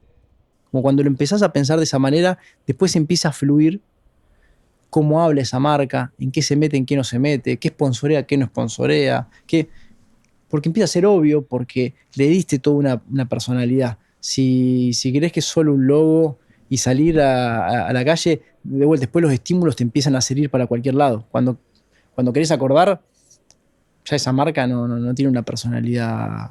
Claro, poner un nombre, ciertos valores y a la hora de tomar decisiones, ¿qué piensa esa persona? ¿Qué haría esa persona? No qué hago yo. Exacto. No es mi interés en este momento, sino qué haría esta marca que es independiente. Sí, yo pensaba que tengo, no sé, Temple tiene nada que ver con Bosque, cómo habla, nada. Con Feriado, entre ellas no tienen mucho que ver y me encanta eso, me encanta poder poner. Y encima son las 3 alcohol, como que podrían compartir, pero no. Podrían compartir, pero hablan distinto, son ocasiones de consumo distintas y está bueno entenderlo y está bueno disfrutarlo de esa manera. Eso. ¿Cuál es el estereotipo de persona que consume vermú? Bueno, hoy bastante amplio. Antes no lo era, ¿no? Antes... Qué lindo esto. O sea, fíjate esto, ¿no? El tipo... Bueno, hoy... ¿Cuál es el estereotipo? Entenderlo y está bueno. Venía en esta sintonía, fíjate los ojos, ¿no? Venía en esta sintonía, un poco más técnico quizás respondiendo a lo anterior. Disfrutarlo de esa manera. Eso. ¿Cuál es el estereotipo de persona que consume vermú? Bueno, hoy... El tipo en el momento en el que, viste, le empezás a hacer esas preguntas relacionadas a lo que a la cancha en donde juega, viste, el tipo siente esta fuerza, esta energía, esta vibra, si querés, viste, del equipo, como del club que juega, y creo que tenemos que buscar eso, creo que tenemos que tomar eso en lo que estamos desarrollando y demás, que nos brillen los ojos en el momento en el que estamos compartiendo humildemente y felizmente lo que estamos haciendo. Y hoy bastante amplio, antes no lo era, ¿no? Antes era alguien más grande, yo sé, un coloradito a la noche, claro, sí. Pero sí, un coloradito, pero ahora se amplió mucho, ¿no? O sea, hoy vos ves, nosotros pusimos una cantina y ves desde la abuela del barrio hasta un hipster copado que tiene, no sé, que fue ahí y le parece súper divertido. Entonces alguien de 20 y pico está tomando un vermú y la abuela o el padre de la familia el fin de semana está tomando un vermú. Hoy se amplió. Creo que vermú está viviendo un poco ese momento de moda dentro de algo no tan masivo, ¿no? Pero está viviendo un poco ese momento de moda. Hay que ver cuánto dura, pero hoy es bastante amplio el segmento. Por eso nosotros con vermú, con Feriado, nos pareció que la experiencia de Feriado era una cantina, era un momento de consumo diario, familiar, relajado, donde podés estar cómodo si al lado hay un grupo de abuelas jugando al buraco y tomándose un vermú, y ahí hay un grupo de pibes de 20 y pico de años y todo eso convive y está bueno. Vos en un temple eso no pasa. Entonces... Es más gente saliendo, o after office, un poco más cool. Sí, bajá las luces y si hay más grande dice, che, me subí un poquito la luz, me bajá la música. Bueno, no se puede. Entonces son ambientes distintos. Perfecto. En 2012 te fuiste a Europa e hiciste un clic. ¿Cuál fue ese clic? Bueno, creo que el principal, no sé, te hará reír, pero el principal que tuve en 2012 fue que fui a algunos países y principalmente a Irlanda, pero vi Temple en varios países. Y fue como, che, esto es una marca global, simplemente que no es de un dueño, sino que en varios países está pasando esto. Y ahí fue que yo creo que me generó esta idea de... Es posiblemente una de las decisiones más importantes para tu negocio. Tu decisión clave es Che, esto lo tenemos que hacer global. Temple lo tenemos. Por eso digo que a veces... O sea, Temple, Irlanda, Escocia, Inglaterra, Estados Unidos, no es el mismo dueño. No es el mismo dueño. Simplemente hay gente que le puso el mismo nombre y la registró. Y si querés el Temple inicial, podría ser el de Dublin, el de Irlanda, y ellos tienen la marca en Dublin nomás, y nunca se expandieron. Entonces vas a Barcelona y hay un Temple Bar. Y vas a eso. En varios países hay, y no tiene nada que ver uno con otro. Y bueno, para mí eso fue como, wow, esto tiene que ser la cadena más grande de bares del mundo, simplemente que están desperdigados en distintos dueños, y ya desde ese momento como que empecé a construir esta estrategia de que Temple era global. Si vos estás casi en cualquier país y decís Temple Bar, uno va a entender de lo que se está hablando. Después puede variar un poquito una cosa a la otra. Me siento un poco irrespetuoso, yo nunca fui a un Temple Bar todavía. Cosas de pueblo. Entonces, bueno, eso me llevó a pensar esta idea de pensar la marca globalmente, ¿no? Creo personalmente que algo que distingue a los emprendedores es su mentalidad y sobre todo la forma de identificar oportunidades. Porque vos fuiste a Irlanda, viste un pub y dijiste, esto es la oportunidad de hacerlo global, de hacerlo en Argentina, de traerlo, de que yo voy a ser la persona que lo haga. Y tal vez otro dice, ya es muy grande, está muy establecido, está en todos lados, no se puede. ¿Cuáles sentís que son como tus máximas de mentalidad? Sí, hay como una forma de pensar ahí que no sé, a veces excede, pero es eso, es ver oportunidades todo el tiempo. Es como que donde ves algo que para otro, como decís vos, che, puede ser algo establecido o puede ser un problema, o es como, che, esto es imposible, esto tiene 100 años acá, este Temple tiene 100 años, ¿quién te lo va a vender? ¿Quién te lo va a...? Y bueno, mi mentalidad siempre va a ser al revés, siempre. Y lo veo con cada negocio, es como... Compraste un bar fundido, arrancamos de ahí. Siempre fue de esa manera, es como, bueno, ese bar, ¿quién iba a decir que en algún momento se iba a cansar y lo iba a vender por esa plata? Y así fuimos teniendo muchos hitos en la historia de que quién iba a pensar que íbamos a hacer un gin en Argentina y que iba a salir el mejor gin del mundo en Londres. Y sí, si lo pienso desde antes, no lo haces, porque si antes decís, y pasa que eso no creo que pase, y entonces... No, es que si intentabas convencer a alguien de que ibas a tener el gin premiado como el mejor del mundo, era imposible que convenzcas a nadie. Y yo te digo, al día de hoy, con 200 cervecerías y con Temple, con lo que creció y demás, yo trato de decir lo menos posible de que Temple, cuando me junto con gente y todo, de que vamos a hacer una marca de franquicia global, porque te siguen mirando con cariño, como diciendo... Sí, tierno. Qué tierno. Pues no querés discutir, o sea. Sí, es como... Y yo la veo y voy a hacer lo posible para que eso pase, y yo creo que es posible. Después puede que no lo logre hacer, Pero por lo menos es posible. Para mí es posible. Convencerlos nada más de que se puede. No de que... Qué pedazo de TEDx de mentalidad que se mandó. Es decir, en mi cabeza ya lo hizo. O sea, en mi cabeza ya lo hizo. Me refiero. En su cabeza el tipo ya lo hizo. ¿Se entiende? Nada más que ahora está buscando el cómo. Pero... Fíjate que el tipo inclusive es humilde en decir, o sea, pueden ocurrir cosas de por medio que capaz que no lo logro, ¿viste? O sea, capaz que se me muere un hijo y se me da vuelta la vida completa, o sea, ¿viste? Es así, el tipo, me pongo en su lugar y pienso que lo dice por ese lado. Pero, qué maravilla. Yo sí o sí lo voy a conseguir o que yo soy distinto. Pero yo por lo menos creo que es posible y eso lo hace posible. Totalmente. Si vos creés que es imposible, es imposible. Exacto. Yo todos los años lo llamo a... Roberto es un argentino que está hace muchos años en el bar de Dublin, y todos los años lo llamo y le digo, Robert, tendríamos que hacer algo. Habla con los dueños, tendríamos que hacer algo. Bueno, se me ha ido cagando de risa muchos años y bueno, cada vez menos, porque cada vez nosotros vamos creciendo más y cada vez podemos tener una charla un poquito más pareja. Pero ser insistente, yo también algo que siempre digo, se lo digo a Anita, que cuando contrato gente debería... Anita es mi mujer.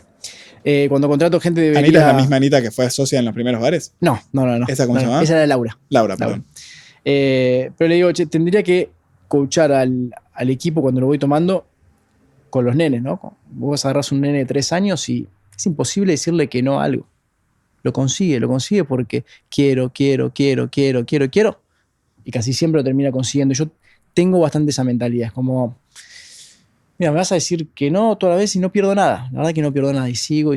Para mí ser persistente ahí con eso es clave. No bajonearte, tenés tus momentos, pero seguir.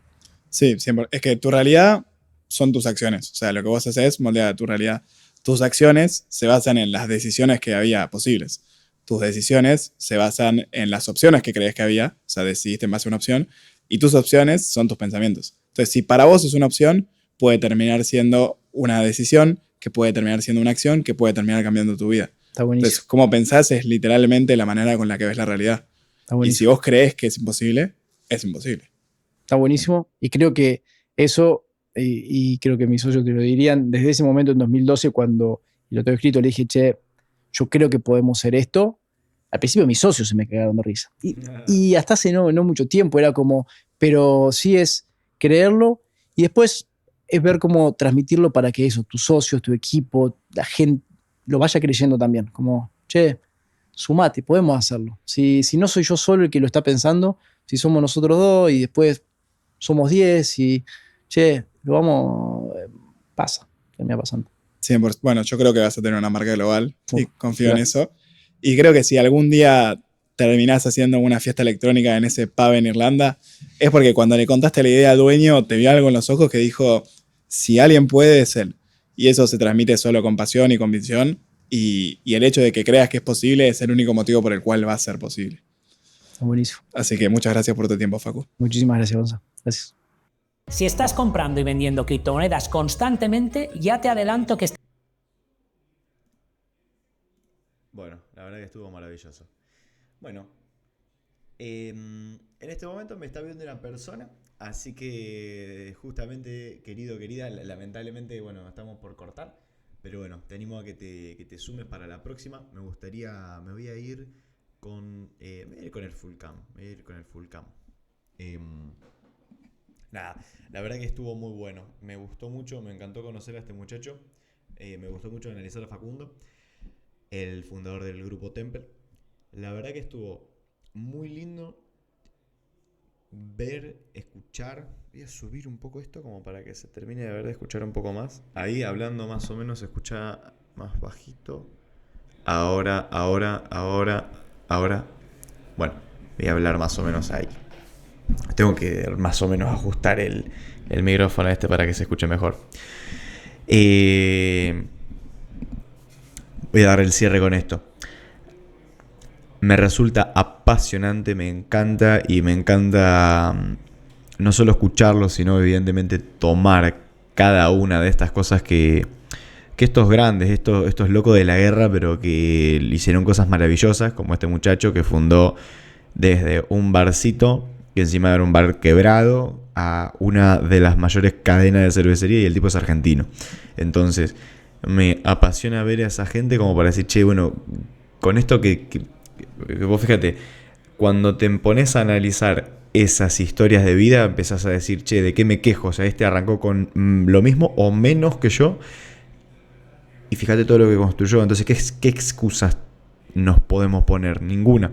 Entonces, me voy de este programa diciendo, aprendamos a adoptar esa mentalidad, emprendas o no, como dice Guiber Englevian, el fundador de Globan, dice, emprendas o no, tenés que tener espíritu emprendedor, que habla de, bueno, o sea, ves un problema, hacete dueño del problema, buscar resolverlo y no esperes a tomar la rienda de tu vida y no esperes a que venga otra persona a resolvértelo. Entonces, bueno, me voy con esa idea. Querida, te mando un abrazo gigante. Te recuerdo que, bueno, de lunes a viernes vamos a estar haciendo un programa. El programa de Camino del Astro, que aún no tiene... Camino del Astro es mi proyecto. El programa en vivo todavía no tiene nombre. Estoy esperando a ver cómo se va manejando, como para darle un nombre. Pero lo estamos haciendo de lunes a viernes. Entre las 5 y las 8 de la noche estoy arrancando. Estoy pivoteando entre ver qué horario queda mejor a la mayoría de las personas que lo empiecen a ver para establecerlo. Así que voy a ir probando distintos horarios. Pero siempre arranco entre las 5 y las 8. Así que te mando un abrazo muy grande. Y bueno, espero poder encontrarnos en algún otro momento. Fuerte abrazo para todos los que lo estén viendo grabado. Y dale, seguimos construyendo.